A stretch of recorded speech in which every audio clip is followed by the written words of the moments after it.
Thank you to Kelly, who's a Patreon supporter, for sending me this video. Before I play it, let me ask you a question. Do you like pizza? I mean, real pizza, not what pizza represents to some degenerates. I don't know anybody who doesn't like real pizza. But let me ask you this. In all the emails you've ever written, have you ever emailed anybody about pizza? Did you keep emailing people about pizza? Do you talk about pizza all the time? If you're doing an interview for a national audience, of all foods, would you bring up pizza? I'll just read these emails to and from John Podesta, and then we'll get started with the video. Catherine Tate to Susan and Herb Sandler. I just came from checking the field house, and I have a square cloth handkerchief, white with black, that was left on the kitchen island. Happy to send it via the mail if you let me know where I should send it. Susan Sandler to John Podesta. The realtor found a handkerchief. I think it has a map that seems pizza related. Is it yours? They can send it if you want. I know you're busy, so feel free not to respond if it's not yours or you don't want it. John Podesta writes back, it's mine, but not worth worrying about. From Tony Podesta to John Podesta. Would love to get a pizza for an hour or come over. This kind of wording goes on and on. These aren't isolated emails. They talk about pizza all the time. And one thing the powers that shouldn't be love to do is flaunt perversions in our face and keep reminding us of things that they're into. So Hillary's on Graham Norton's show a day after she gave thanks on Twitter for vaccines for children. And here's how that little conversation went. Were you allowed kind of treats in the White House? Could you have junk food and... Yeah. Like on the weekends, like the no weekends honey, but well, no honey, a little. Yeah, I mean on the weekends. I mean it was pretty strict during the week, and then more relaxed on the weekends. And could you have people over? Could friends come over and stuff? Yes. Oh yeah. Oh, I mean the place was filled with her friends. Yeah, absolutely.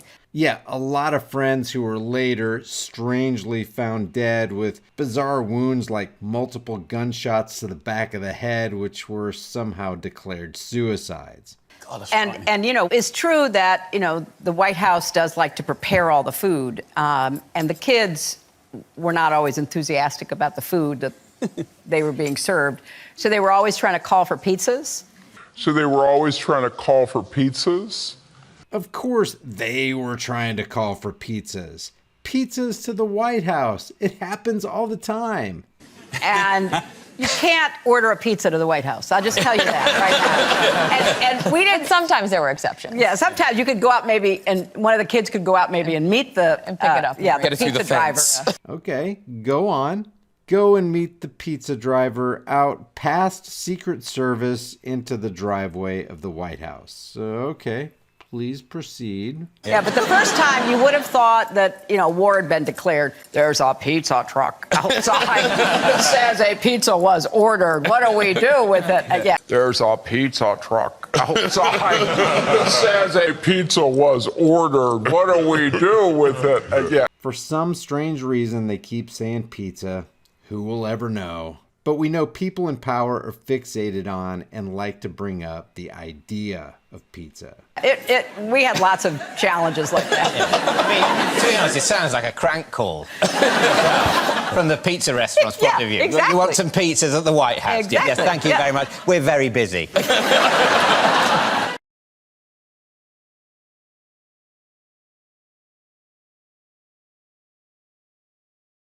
July of this year, Epstein was arrested on charges of sex trafficking and abusing dozens of underage girls. One of Epstein's accusers, Virginia Roberts, has made allegations against you. She was very specific about that night. She described dancing with you and you profusely sweating and that she You know, I'm sorry to break in here, but what the hell was that? This guy's had all this royal schooling and they couldn't teach him to lie better than that? And what's with these smug, bizarre mannerisms? went on to have bath, possibly. There's a slight problem with the sweating because I have a peculiar medical condition, which is that I don't sweat, but I don't sweat, or I didn't sweat at the time, and that was, yes, I didn't sweat at the time because I had suffered what I would describe as an overdose of adrenaline. In the Falklands War when I was shot at, and I simply it was almost impossible for me to sweat. On that particular day that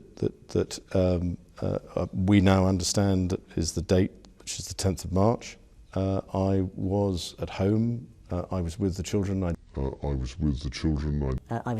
I'd taken Beatrice to a Pizza Express in Woking. Why would you remember that so specifically? Why would you remember a Pizza Express birthday and being at home? Because going to Pizza Express in Woking is an unusual thing for me to do.